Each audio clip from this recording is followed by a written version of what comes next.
Hello friends, मैं Arun maths पर आपका स्वागत करता हूं। आज हम लोग देखेंगे नंबर सिस्टम यानी संख्या पद्धति के पार्ट 2 बेसिक मेथड के बारे में। हम आपको बेसिक मेथड अभी बता रहे हैं, तो चलिए बेसिक मेथड के बारे में देखते हैं। अगला क्या है? अगला आपका नियम है विभाजिता का नियम, यानी विभाजिता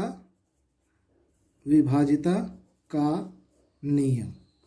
विभाजिता का नियम में हम लोग समझेंगे कोई संख्या बहुत बड़ी हो तो वो कैसे विभाजित होगी, यानी कैसे विभाजित होगी किसी संख्या से, इसके बारे में आज हम लोग समझेंगे। तो चलिए विभाजिता का नियम में पहले अगर देखेंगे एक से विभाजिता का नियम, तो एक से विभाजिता का नियम आप जानते हैं, एक सभी संख्या को काट देगी, तो एक से एक तो आपको पता ही है। अब चलते हैं दो से विभाजिता का नियम, यानी दो से विभाजिता का नियम। विभाजिता का नियम, दो से विभाजिता का नियम में चलिए समझते हैं। दो से विभाजिता का नियम क्या कहता है?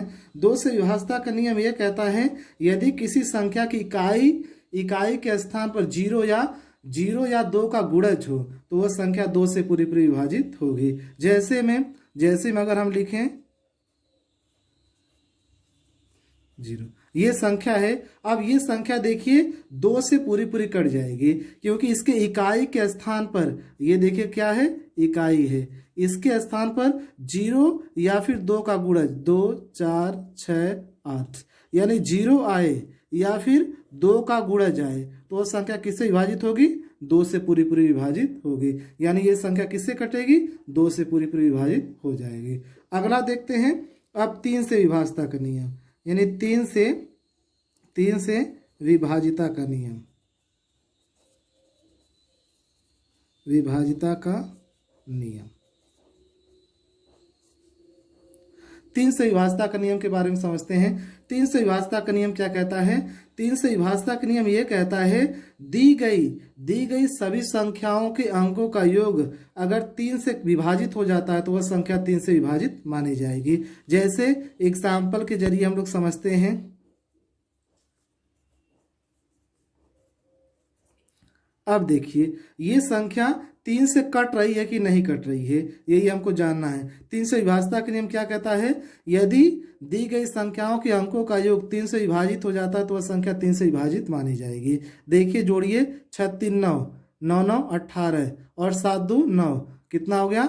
18 27 27 और 9 कितना हो जाएगा? 36, यानी तीन से ये पूरी विभाजित हो जाएगा। यानी ये संख्या किससे कटेगी? यानी इसका योग कितना आ गया? 36 आ गया। तीन से अगर भाग देंगे, 3 एकम 3 3 दूनी 6, ये पूरी कैंसिल हो जाएगी। या इस प्रकार भी आप कह सकते हैं, या देखिए 3 से कट जा रहा है, इसको काट दीजिए, इसको भी काट दीजिए, 3 3 9, अब इन दोनों को जोड़ दीजिए, 9 हो गया, ये भी कट गया, ये भी कट गया, ये भी कट गया। अब ये 3 से क्या हो जाएगी? विभाजित हो जाएगी। इस प्रकार भी आप जान सकते हैं। आगे देखते हैं, अगला हम लोग देखते हैं, चलिए, यानी अब चार से विभाजिता का नियम समझते हैं। क्या चार से विभाजिता का नियम? यहाँ पर देखिए, यानी चार से विभाजिता का नियम। तो देखिए चार से विभाजिता का नियम क्या कहता है? चार से विभाजिता का नियम क्या कहता है? चार से विभाजिता का नियम यह कहता है यदि दी गई संख्याओं के इकाई और दहाई के स्थान पर 0 0 हो या फिर 4 का गुणज हो तो वह 4 से विभाजित होगी। जैसे में एग्जाम्पल में हम देखें, अब इसको देखते हैं। यानी देखिए इकाई और दहाई के स्थान पर 0 0 है, या फिर आप कह लीजिए 0 4, या आप कह लीजिए 36, या आप कह लीजिए 72, यानी 4 का गुणज हो तो यह संख्या किससे विभाजित होगी? 4 से पूरी विभाजित होगी। 4 से पूरी विभाजित होगी। इस प्रकार चार से विभाजिता का नियम है। अब चलते हैं 5 से विभाजिता का नियम देखते हैं।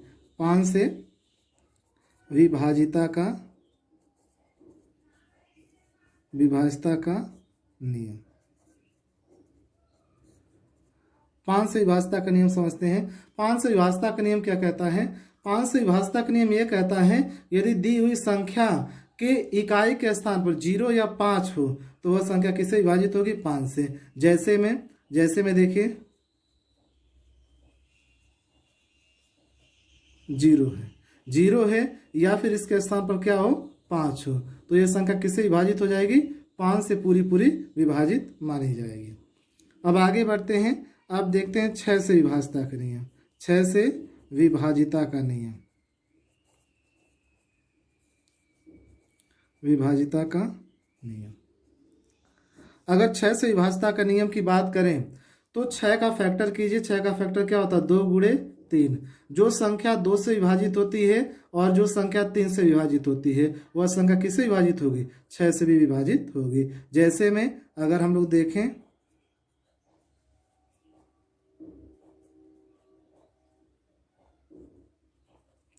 अब इस संख्या को देखिए, देखिए 63, 72, 27, 0। ये देखिए अगर 2 से काटेंगे इसको तो 2 से कटेगी।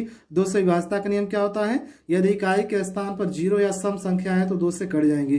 3 से विभाजिता का नियम क्या होता है, सभी संख्याओं के सभी अंकों को जोड़ देते हैं। अगर 3 से कट जाता है तो संख्या 3 से विभाजित होगी। जैसे देखिए 6 3 9 कट गया, 7 2 9 कट गया, 7 2 9 कट गया, यानी ये 3 से भी कट रहा है, 2 से भी कट रहा है, इसलिए किससे कटेगा, इसलिए किससे विभाजित हो जाएगा, 6 से विभाजित हो जाएगा। यानी आंसर क्या आ जाएगा, यानी 6 से संख्या पूरी पूरी कट जाएगी। अब आगे देखते हैं, अगला देखिए, ये 7 से विभाजिता का नियम क्या है, 7 से विभाजिता का नियम। 7 से विभाजिता का नियम थोड़ा सा आपको समझना पड़ेगा, ये मोस्ट इंपॉर्टेंट है, यहाँ पर डाल लीजिए, ये मोस्ट इंपॉर्टेंट है।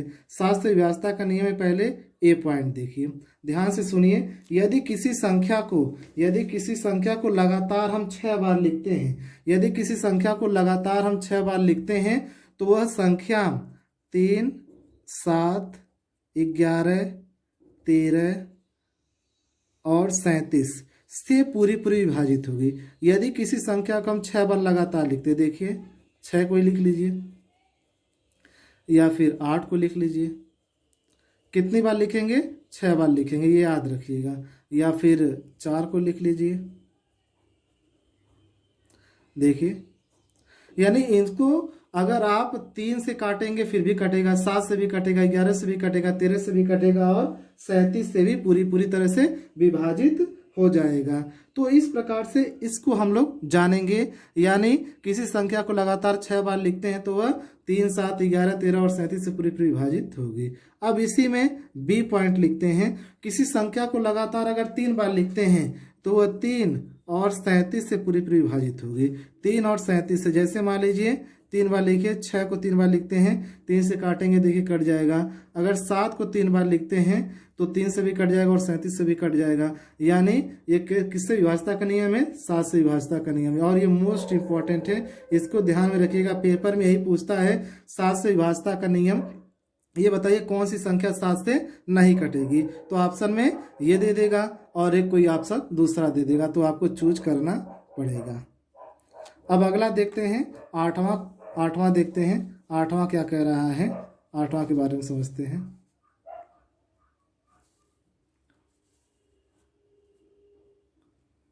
देखिए यानी 8 से विभाजिता का नियम, 8 से विभाजिता का नियम।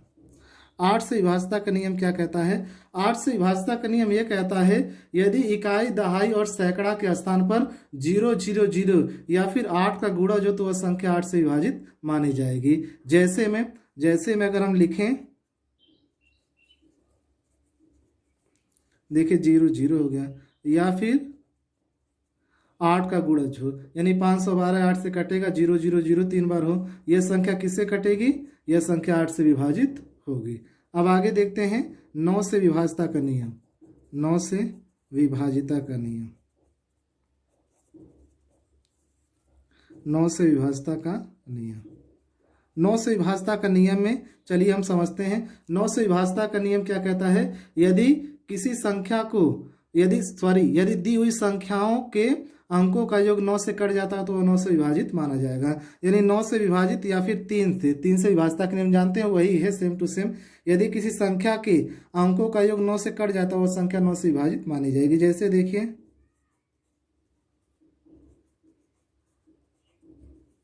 अब ये संख्या 9 से विभाजित है, कैसे देखिए, 7 2 9 कट गया, 6 3 9 कट गया, 7 2 9 कट गया, 8 1 9 ये कट गया, यानी ये किससे विभाजित है, यानी 9 से ये विभाजित है। अगला देखते हैं 10 से विभाजता का नियम। 10 से विभाजता का नियम देखिए, 10 से विभाजिता, 10 से विभाजता का नियम। अगर 10 से विभाजता का नियम देखेंगे, किसी संख्या के इकाई के स्थान पर 0 हो तो वह 10 से विभाजित मानी जाएगी। जैसे देखिए 0 है तो वह 10 से क्या हो जाएगी, कटेगी। अब देखिए 11 से विभाजता का नियम, 11 से विभाजता का नियम। अगर 11 से विभाजता का नियम देखेंगे तो ये मोस्ट इंपॉर्टेंट है, ये मोस्ट इंपॉर्टेंट है, इसको ध्यान में रखिएगा। चलिए 11 से विभाजता का नियम क्या कहता है, यदि दी हुई संख्या के एक एक अंक का अंतर करके उसको जोड़ते हैं और उनके योग का अंतर यदि 0 या फिर 11 आता तो वह संख्या 11 से विभाजित होगी। जैसे देखिए, जैसे 7 लिख रहे हैं, 2 लिख रहे हैं, 2 लिख रहे हैं और मान लीजिए 1 लिख रहे हैं, ये हो गया। अब यहाँ पर 5 5 और 2 लिख रहे हैं। अब देखिए एक एक अंक को छोड़िए, देखिए 5, अब इसको छोड़ते हैं, अब इसको जोड़ते हैं, 5 2 7, 7 2 9, 9 1 10 हो गया, 9 1 10 हो गया। अब देखिए 5 5 10, यहाँ पर 0 बना लीजिए। देखिए 7 2 9 और 9 2 7 2 9, 9 2 11, 11 1 12 और 5 5 10, यहाँ पर 2 ही रहने दीजिए, 2 ही रहने दीजिए। अब देखिए, अब इनका योग देखिए, 7 2 9 हो गया और 9 2 11 1 12, ये 12 हो गया। अब एक एक अंतर किए, 5 5 10, 10 2 12, इनका अंतर कितना है, 0 है। ये संख्या किससे कट जाएगी, यानी ये संख्या 11 से पूरी पूरी कट जाएगी। 0 आएगा या फिर क्या आ जाएगा, 11 का गुणज होगा तो कट जाएगा। यानी इस प्रकार से आप इसको समझ सकते हैं। फिर से देखिए 7 2 9 हो गया, फिर 7 2 9 हो गया, 9 2 11 1 12 हो गया, 12 लिख दिए और 5 को जोड़िए और यहाँ 5 और यहाँ पर 2 है, 5 5 10, 10 2 12, यानी इनका अंतर 0 आएगा या फिर 11 आएगा तो वह संख्या 11 से पूरी पूरी विभाजित हो जाएगी। तो इस प्रकार से हम लोग विभाजता के नियम को समझे। 11 तक ही विभाजता का नियम होता है, बाकी सब आप अपने से आगे जब चैप्टर पढ़ेंगे उसमें आप समझ सकते हैं। आगे हम लोग देखते हैं, कुछ फार्मूले के बारे में समझते हैं, फार्मूला के बारे में समझते हैं। फार्मूला बेस भी क्वेश्चन बहुत पूछे जाते हैं, तो जितने भी फार्मूले मोस्ट इंपॉर्टेंट हैं इसको आज हम लोग समझ लेते हैं। तो चलिए देखिए, हमारे साथ आप लिख भी सकते हैं, a प्लस बी का होल स्क्वायर क्या होता है, a square plus b square plus 2ab। फिर उसके बाद a माइनस बी का होल स्क्वायर क्या होता है, a square plus b square minus 2ab। अब तीसरा में a square minus b square का फार्मूला क्या होता है, a प्लस बी, एक कोष्ट में a माइनस बी। फिर उसके बाद चौथा a plus b plus c का होल स्क्वायर क्या होता है, a square plus b square plus c square plus 2 into a b plus b c plus क्या हो जाएगा, सी ए। और पांचवा देखते हैं, a प्लस बी का whole square plus a minus b का होल स्क्वायर बराबर 2 into a square plus b square. फिर छठवां देखिए, a प्लस बी का whole square minus a minus b का होल स्क्वायर बराबर 4ab हो जाएगा। अब देखिए सातवां पर a प्लस बी का होल क्यूब देखते हैं, a cube plus b cube plus 3ab कोष्ट में a प्लस b। अब आठवां देखते हैं, a माइनस बी का whole cube, a cube minus b cube minus 3ab कोष्ट में a माइनस b। ये सब आप पढ़ चुके होंगे पिछले पिछले क्लासेस में। अब नौवां देखें, a plus b plus c बराबर क्या होता है, a cube plus b cube plus c cube minus 3abc upon a square plus b square plus c square minus ab minus b c minus c a. अब यहाँ पर लिखते हैं, यदि a plus b plus c बराबर 0 हो जाए तो ये सब 0 हो जाएगा, यहाँ पर गुणा होगा तो बचेगा क्या, a cube plus b cube plus c cube minus 3ab बराबर 0। इसको क्या लिख सकते हैं, a cube plus b cube plus c cube बराबर 3ab लिख सकते हैं। अब ये क्या हो गया आपका, ये फार्मूला हो गया एक ये फार्मूला हो गया है आपका, और एक ये फार्मूला हो गया, यानी 3 फार्मूला यहाँ से आपके मिल जाते हैं। तो इस प्रकार से हम लोग ये फार्मूला के बारे में जाने हैं। आगे हम लोग कुछ और देखते हैं। जैसे आप जानते हैं भाज्य बराबर होता है भाजक गुणे भागफल प्लस शेषफल, तो ये क्या होता है इसको भी हम लोग जान लेते हैं। जैसे यहाँ पर कोई संख्या दी हुई है, जैसे यहाँ पर कोई संख्या दी हुई है, इसको क्या बोलते हैं, जैसे मान लीजिए 2 है और ये 5 है, यहाँ पर 2 दूनी 4 हो गया, यहाँ पर 1 बच गया, इसको क्या बोलते हैं, अगर यहाँ पर जो है इसको भाज्य बोलते हैं, क्या बोलते हैं, भाज्य बोलते हैं। इसको क्या बोलते हैं, भाजक बोलते हैं। और ये क्या होता है, भागफल होता है। क्या होता है, भागफल होता है। क्या होता है, भागफल। और ये क्या होता है, शेषफल होता है।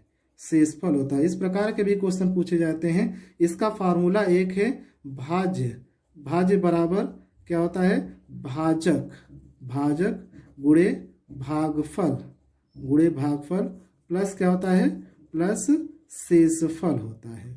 यानी भाज्य बराबर भाजक गुणे भागफल प्लस शेषफल होता है। ये क्या है आपका, एक फार्मूला है। अब आगे हम लोग कुछ और देखते हैं। इकाई का अंक ज्ञात करना है, इकाई के अंक ज्ञात करना, जो कि मोस्ट इंपॉर्टेंट है, यहां से भी अक्सर क्वेश्चन पूछे जाते हैं। तो चलिए इसको देखते हैं हम लोग। जैसे मान लीजिए कोई संख्या है, जैसे 2 3 6 7 गुणे,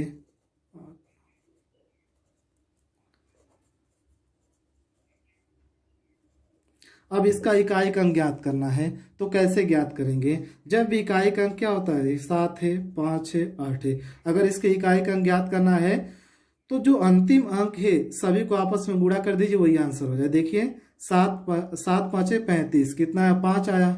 7 5 35, 5 आया। 5 8 40, 7 5 35, कितना आया, इकाई 5 आया। फिर 5 8 40, कितना है, 0। इसका इकाई का कितना हो जाएगा, 0 हो जाएगा। यदि इस प्रकार रहे, देखिए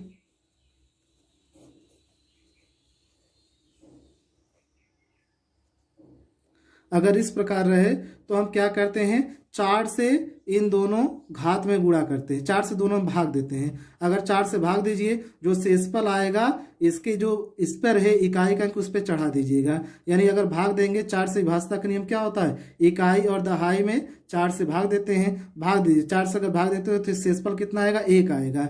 1 आएगा, ये इसके जो इसका इकाई का अंक इस पर चढ़ाइए, यानी 2 की पावर कितना हो जाएगा, 1 हो जाएगा। 2 की पावर 1 का मतलब कितना हो जाएगा, 2। इकाई का कितना आ गया, 2 आ गया। अब यहाँ पर मान लीजिए शेषफल, अगर यहाँ पर मानते हैं आप 8 मान लीजिए, सॉरी 7 मान लीजिए। अगर इसको 7 मान लेते हैं तो शेषफल कितना होगा, 4 एकम 4, 3 आ जाएगा। तो 2 की पावर कितना हो जाएगा, 3 आ जाएगा। इसका आंसर कितना हो जाएगा, 8 आएगा। तो इस प्रकार से इकाई का अंक आप ज्ञात कर सकते हैं। और भी कुछ देख लीजिए, जैसे मान लीजिए, और इसके ऊपर लेते हैं,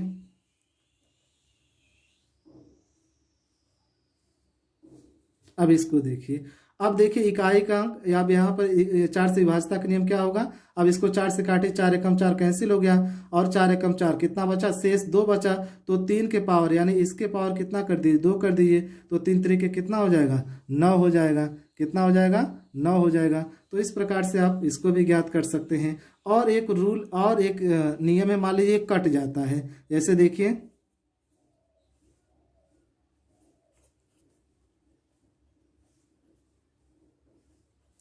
अगर मान लीजिए यहाँ पर देखिए 16 दे दिया है, अगर ये कट जाता है, क्या होता है, अगर कट जाता है तो 4 से तो ये कैंसिल हो जाएगा।